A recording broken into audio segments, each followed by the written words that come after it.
Ini ya, murid bersekolah tapi sebenarnya tidak belajar.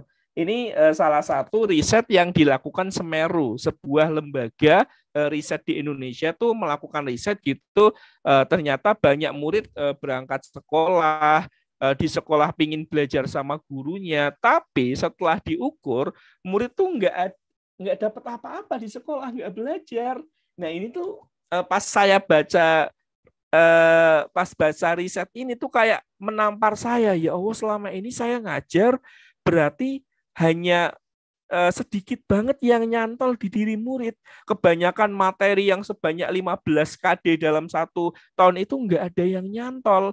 Mungkin teman-teman ini bahasa sederhananya, teman-teman masih ingat nggak materi dulu atau ada yang berguna nggak di kehidupan sekarang yang disampaikan oleh guru-guru dulu? Nah itu yang mungkin atau ada nggak murid-murid teman-teman yang masih menggunakan materi-materi ini untuk konteks kehidupannya, membantu murid-murid untuk apa? Apakah ada gitu? Nah ini ternyata menurut penelitian banyak murid yang bersekolah tapi tidak belajar. Ini salah satu yang diperbaiki oleh kurikulum Merdeka teman-teman. Nah seperti guru B tadi, guru B adalah guru yang fleksibel ya, walaupun misalnya nih dia lihat kurikulum, wah tujuan kurikulum kayak gini, dilakukan tuh asesmen awal ya, dilakukan asesmen awal, kemudian dari asesmen awal yang dilakukan, ternyata murid-muridku tuh masih jauh dari tujuan itu, kayaknya aku harus menurunkan tujuannya deh, kayaknya aku harus menyesuaikan deh cara ngajarku, kayaknya aku harus ini deh, ini yang dilakukan. Ya, jadi kurikulum itu tuh bukan kitab suci, tapi kurikulum adalah dokumen hidup yang pelaksanaannya disesuaikan dengan kebutuhan murid, teman-teman semuanya. Ini yang dilakukan oleh guru B, ya. Dia yang punya kewenangan, dia yang punya kemerdekaan karena dia yang tahu muridnya. Kurikulum nggak tahu muridnya kayak apa, tapi dia yang tahu teman-teman semuanya seperti itu, ya. Oke. Nah, kemudian kesuksesan bagi si guru B bukan terletak pada materi yang selesai, tapi kompetensi apa yang dimiliki oleh setiap murid. Seperti itu, teman-teman semuanya. Biasanya pembelajaran yang dilakukan adalah pembelajaran yang nggak sekedar tekstual, textbook, tapi kontekstual, dikaitkan dengan lingkungan, mengajak tokoh untuk masuk ke kelas untuk cerita kayak gitu. Kemudian juga pembelajaran diferensiasi. Dia tahu mana murid yang sudah jago, mana murid yang udah kurang bisa gitu. Jadi diferensiasi itu kayak gini. Kemarin kan pas saya bikin konten ada yang kayak gini teman-teman. Ada yang komentar kayak gini. Pak, kalau kita ngikutin murid-murid yang nggak bisa, nah murid-murid yang bisa kasihan dong Pak. Nah ini namanya diferensiasi teman-teman semuanya. Jadi kita bikin pembelajaran itu ya disesuaikan dengan kecepatan murid. Mungkin dalam satu kelas dibagi dua. Murid yang sudah jago, yang cepat larinya sama murid yang lambat. Nah, kemudian kita pakai metode yang beda. Itu namanya diferensiasi. Nggak harus satu persatu orang teman-teman semuanya. Nah ini juga miskonsepsi sih diferensiasi. Semoga kapan-kapan kita ada waktu ya belajar diferensiasi itu yang dilakukan. Nah kemudian dia alih-alih hanya sumatif di awal untuk ngecek dia pakai asesmen awal apakah muridnya sudah siap atau belum. Di tengah ada asesmen formatif untuk tahu apakah dia perlu ngerem, apakah dia perlu ngegas, ataukah dia perlu melakukan ya penyesuaian teman-teman semuanya. Ini yang dilakukan asesmen formatif gitu. Itu yang perlu dilakukan kemudian baru sumatif itu nanti bisa aja sumatifnya nggak sekedar per tujuan pembelajaran tapi per 2 tujuan pembelajaran, per 3 tujuan pembelajaran gitu.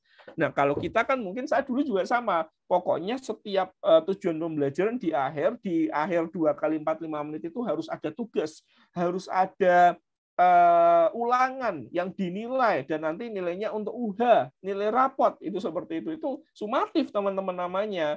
Nah, kalau guru B enggak, dia selalu misalnya nih, ngajar dalam 90 menit, dia bagi setiap 30 menit nanti ada asesmen formatif. Asesmen formatifnya juga yang sesederhana mungkin kayak misalnya tanya, apakah paham atau belum ya, Nak? Yang paham silakan angkat tangan, yang belum paham silakan tunjuk atau apa gitu. Atau misalnya memberikan 3 kertas, kertas warna hijau, kuning, sama merah. Yang hijau tuliskan apa yang sudah Anda pahami. Yang warna kuning, apa yang masih Anda bingung. Yang merah, apa yang Anda belum ngerti sama sekali. Bisa kayak gitu, asesmen formatif. Jadi nggak sekedar ngerjain soal. Gitu teman-teman semuanya. Itu yang dilakukan. Bisa juga kayak block treat saya tadi. Dari gambar ini, ekspresi mana yang menggambarkan pemahaman Anda setelah mengikuti sesi Bapak nih. Bisa kayak gitu, teman-teman. Itu yang bisa dilakukan, ya. Nah, jadi dia tahu kapan dia harus ngerem, kapan dia harus ngegas, ya, dan lain sebagainya. Itu yang dilakukan oleh guru B, teman-teman. Nah, ini guru B adalah guru yang disasar oleh kurikulum Merdeka, teman-teman semuanya. Guru yang harapannya ya seperti ini, guru yang mandang kurikulum itu bukan kitab suci, dia yang mengikuti kecepatan murid, bukan murid yang mengikuti kecepatan dia, itu yang seperti itu, teman-teman semuanya. Tujuan pembelajaran dia bisa turunkan sesuai dengan kompetensi murid, bukan murid memaksakan kehendak untuk mencapai tujuan pembelajaran, enggak. Dia guru yang seperti ini, dia yang punya kemerdekaan, dia yang punya cara, dia yang punya wadah, teman-teman, karena dia yang kenal muridnya gitu. Mungkin teman-teman kan juga pernah ya, saya juga sering sih mendengar obrolan guru, Pak, di kurikulum masa tujuannya ini padahal murid-muridku belum bisa. Nah, itulah peran Bapak Ibu di situ. Kalau tujuannya belum sesuai dengan murid, ya turunkan sesuai dengan kompetensi murid. Itu yang bisa dilakukan, ya. Makanya harapannya mungkin ya asesmen yang dilakukan ya bukan asesmen per kecamatan, asesmen per kabupaten, tapi asesmen guru itu sendiri yang melakukan. Kalau asesmen yang dilakukan kabupaten, kecamatan, itu nanti lagi-lagi kita terpenjara akan itu. Waduh, ini gimana sih, aku harus kayak gini ngejar gitu. Nah, ini yang terjadi di banyak daerah ya, teman-teman semuanya, masih seperti itu. Nah, saya masih melihat sih praktek-praktek di daerah itu masih seperti itu, teman-teman. Nah,